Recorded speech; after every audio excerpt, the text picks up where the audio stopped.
এই জন্য আমি বলেছি আইন মন্ত্রী আটকে গেল আইনেরই ফাঁকে, দাড়ি ছাড়া দরবেশের ভণ্ড ভণ্ড লাগে।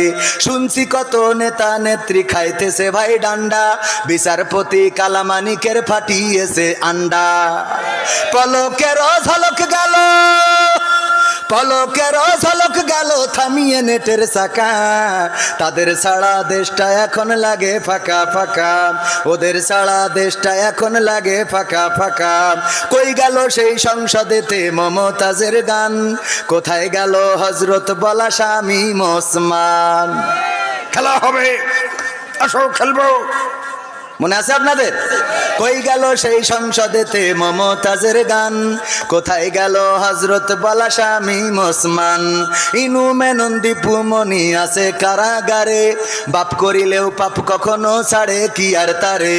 কোথায় গেল স্পিকারের, কোথায় গেল স্পিকারের দৃষ্টি আঁকা বাঁকা, তাদের ছাড়া দেশটা এখন লাগে ফাঁকা ফাঁকা, ওদের ছাড়া দেশটা এখন লাগে ফাঁকা ফাঁকা। কোথায় গেল আরাফাত আর ব্যারিস্টার সুমন, কথা বলার সময় তারা করে নিয়োজন। গরু বাচ্চি টেকা দিমো তোমরা খালি খাইলবা, মনে আছে? কই গেল সেই আরাফাত আর ব্যারিস্টার সুমন, কথা বলার সময় তারা করে নিয়োজন। মুরগি কবির খাইছে ধরা, জাফর কোথায় আছে? গোপনে কি সেও গেল মোদি দাদুর কাছে?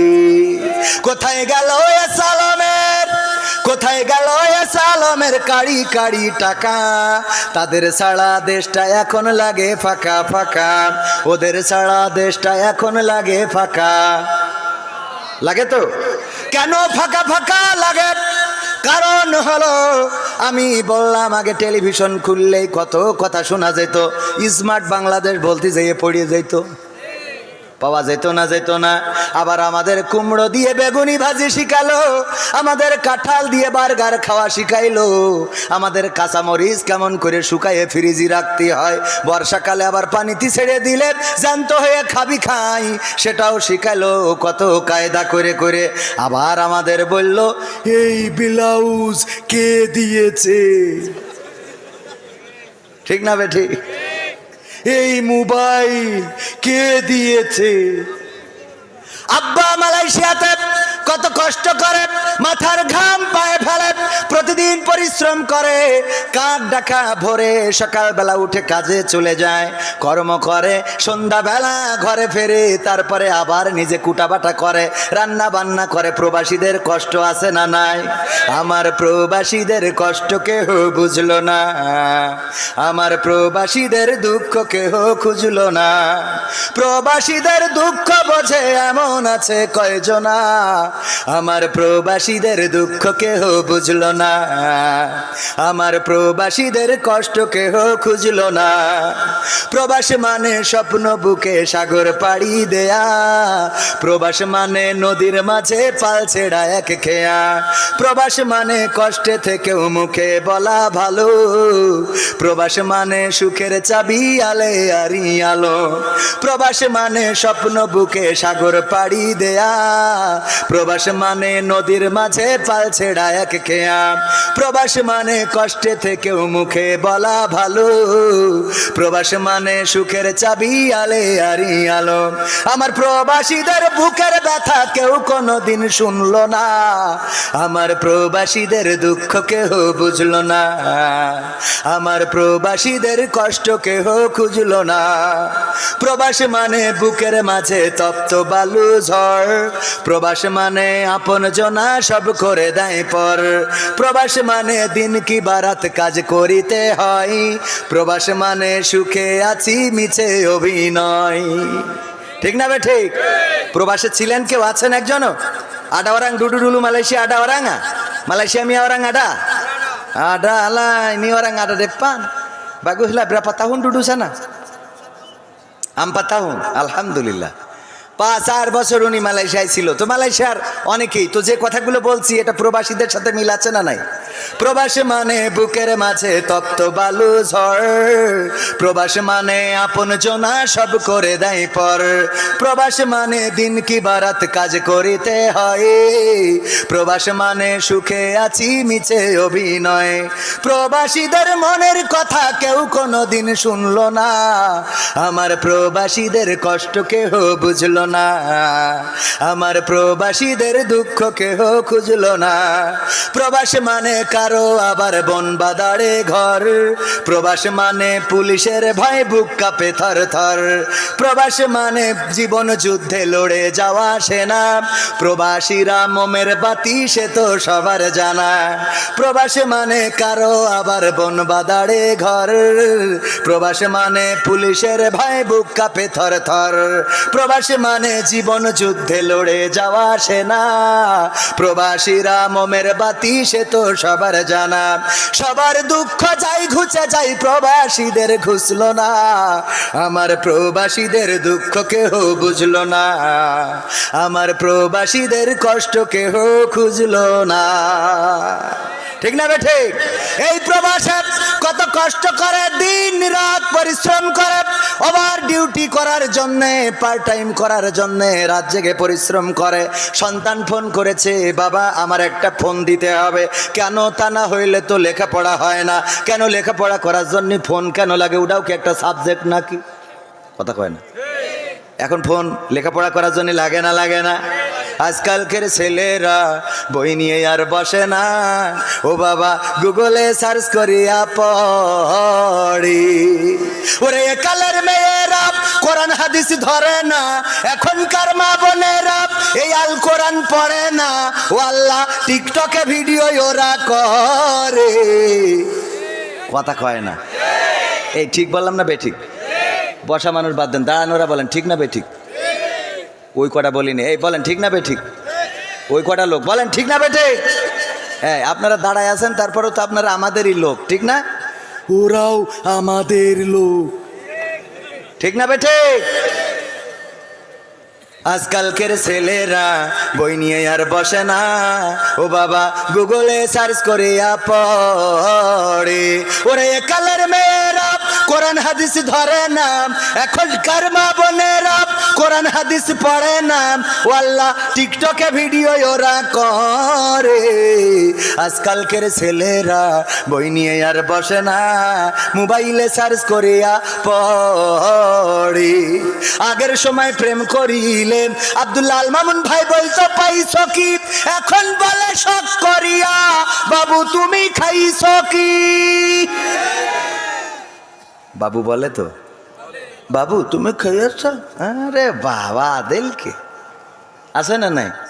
বাবু তুমি কি আজ খাইয়েছ? না খাইলে ফিডার খাবে।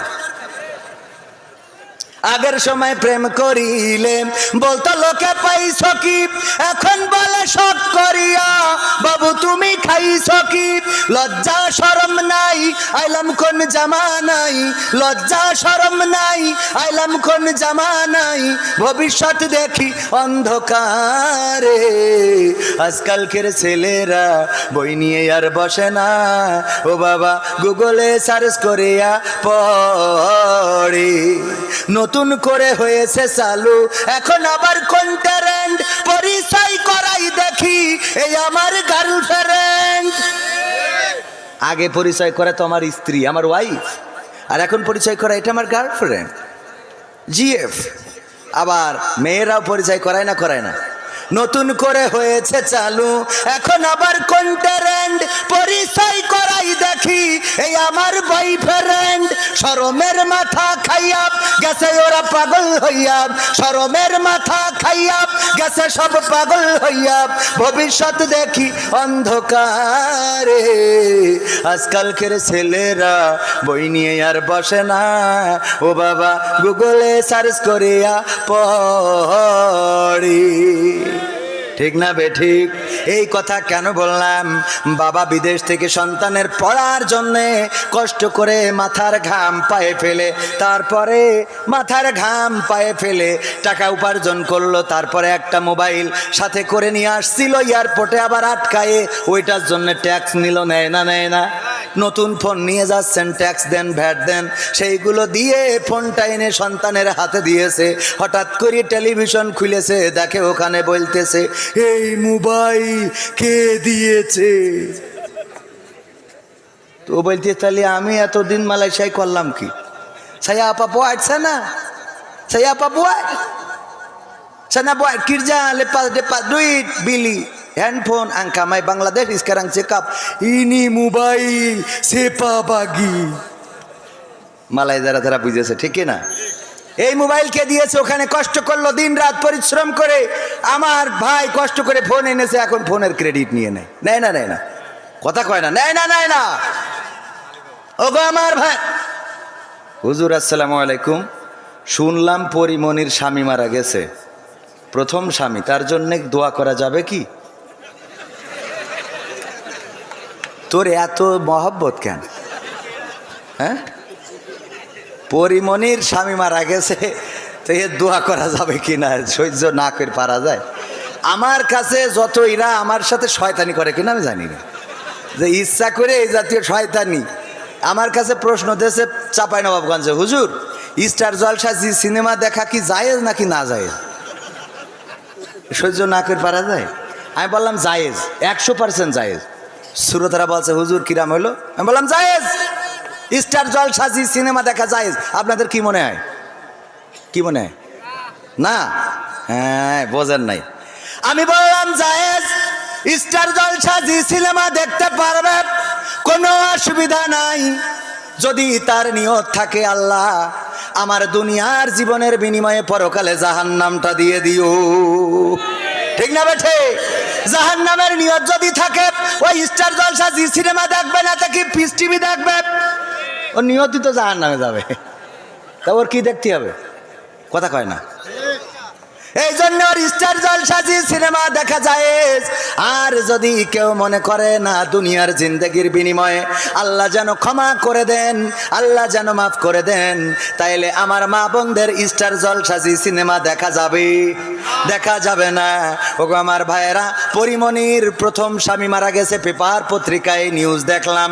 আহারে উনার স্বামী, কেউ কেউ লিখেছে সাবেক স্বামী, তার মানে স্বামীও সাবেক হয়, স্বামীও কি হয়? আবার না জানি কবে আসে সাংবাদিকেরাও 72 আর 72 কবে না জানি লেখে পরিমণির অবসরপ্রাপ্ত স্বামী মারা গেছে। অবসরপ্রাপ্ত মানে আপাতত অবসর নেছে, এরকম হইতে পারে না? পারে না। আর পত্রিকাও এরা খুঁজে বেড়ায়, পরিমণি রাজহাঁস রান্না করেছে, স্বাদ কেমন হয়েছে ওইটা পত্রিকায় লিখেছে। আর আমাদের জামাতের আমির ওর মারি ঠ্যাং ভেঙে দিয়ে সাংবাদিকের কাছে গেছে, বলছে ভেঙেছে কেস জন্য, বলছে ওরা ভেঙে, বলছে ও লিখা যাবে না, ও ঠ্যাং ভাঙলে লিখা যাবে না, পরিমণি হাঁস রানলে লিখা যায়। কথা কয় না? আছে না নাই? তোমাকে জাগতে হবে, তোমাকে থাকতে হবে, এ সমাজ ভাঙতে হবে, নতুন সমাজ আনতে হবে, তোমাকে জাগতে হবে। কত দুঃখী রাত্রি কাটায় অনাহারে পথের পরে, এখনো আসেনি সুখ বাংলার প্রতি ঘরে ঘরে। নীরবে নিভৃতে আজ কাঁদছে কত মানবতা, নীরবে নিভৃতে আজ কাঁদছে কত মানবতা, মেনে নেওয়া যায় না আজি তোমার এত নীরবতা। তোমাকে জাগতে হবে, তোমাকে থাকতে হবে, এ সমাজ ভাঙতে হবে, নতুন সমাজ আনতে হবে। কত বন্ধুর সীতা হয় লাঞ্ছিত হয় পথে ঘাটে, নিরাপদে চাই না চলা পথে কিবা বাজার হাটে।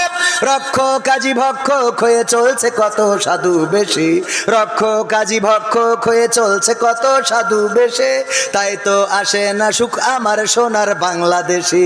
তোমাকে জাগতে হবে, তোমাকে থাকতে হবে, এ সমাজ ভাঙতে হবে, নতুন সমাজ আনতে হবে।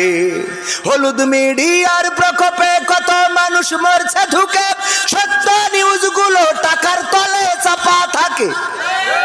ঠিক না বেঠিক? হলুদ মিডিয়া কত ক্ষতিকারক। কয়দিন আগে আপনারা দেখলেন বগুড়ায় একজন সন্তান তার মাকে মেরে ফেলেছে। মারার পরে কি করেছে? মায়ের হাত পা বেঁধে ডিপ ফ্রিজের মধ্যে ঢুকায় রেখেছে এবং বাড়িতে ডাকাতি হয়েছে, এর একটা নাটক সাজিয়েছে। এই কথা বলে সংবাদ সম্মেলন করলো আমাদের র্যাবের পক্ষ থেকে। দেখেছেন কিনা, চোখে পড়েছে কিনা? আমরা গোটা বাংলাদেশে টেলিভিশনের মাধ্যমে, নিউজের মাধ্যমে, নিউজ পোর্টালের মাধ্যমে এই সন্তানকে ধিক্কার জানালাম, আমরা দোয়া করলাম কত জায়গায় যে আল্লাহ এই সন্তানের কবর, ও মারা যাওয়ার পরে কবরে জাহান্নামের আগুন দিও, ওরে তুমি জাহান্নামের উচ্চ মাকাম দান করো, বলেছি না বলিনি?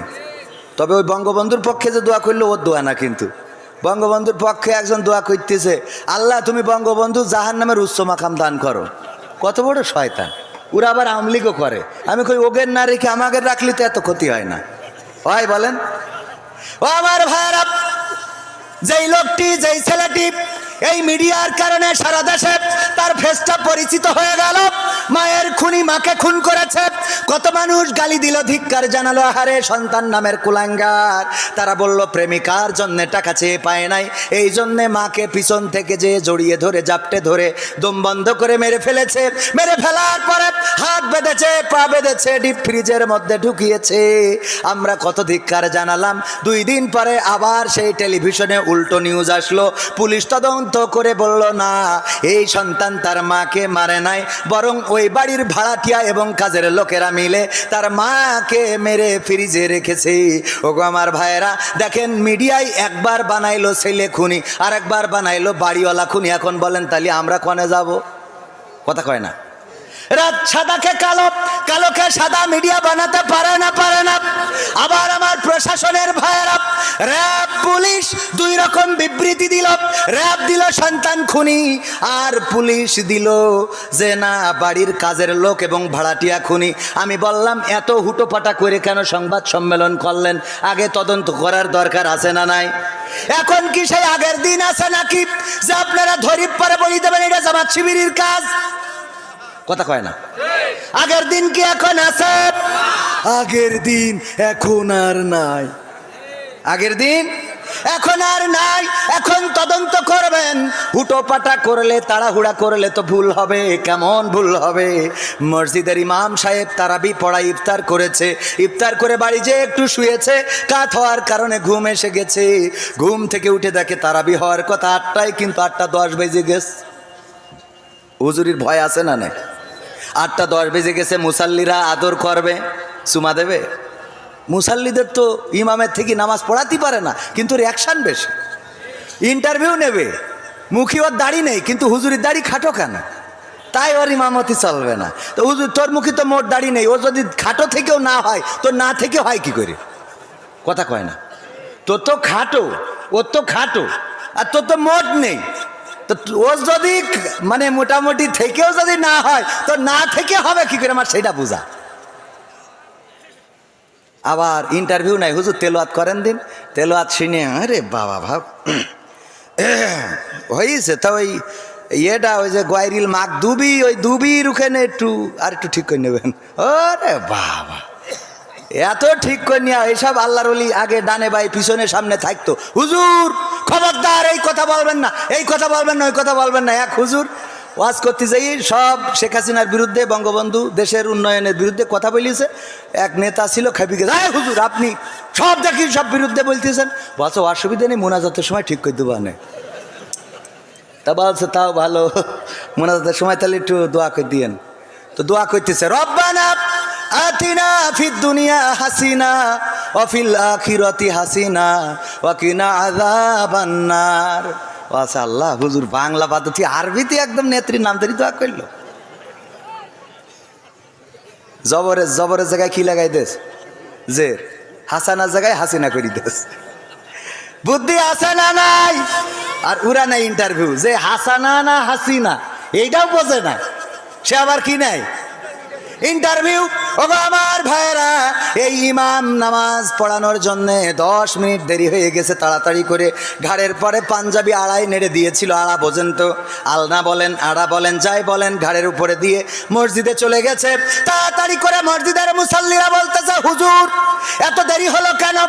তখনকার সময় আলিফ লাইলা হতো, মনে আছে না নাই?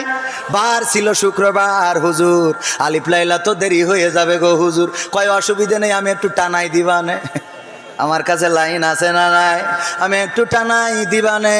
হুজুর তাড়াতাড়ি নেন, শুরু করেন। হুজুর শুরু করবে, গলায় পাঞ্জাবি পরাইছে, কিন্তু হাতা খুঁজে পাচ্ছে না। এই আবার 5 মিনিট চলে গেল। এই হুজুর কি এই আপনার? বলছে ভাই পাঞ্জাবি গলায় পরাইছি কিন্তু হাতা তো খুঁজে পাই না। কয় হাতা খুঁজে পাচ্ছেন না, কারণটা কি? কয় কারণ কি তাও তো বুঝতেছি না। তখনকার বিদ্যুৎ ছিল না, হেরিকেনের আলো। হেরিকেন জোর দিয়ে বলছে হুজুরির গলার কাছে ধর, দেখ হাতা কনে খুঁজে দে। গলায় ধরি দেখে ওরে বাবা জাত গেল বলো এ কোন আজব কারখানা। জাত গেল বলো। ও তাড়াহুড়া করে আসতি যে আলনায় ছিল বউয়ের ছায়া, ওই ডাইনে গলায় পরায় বসে রয়েছে।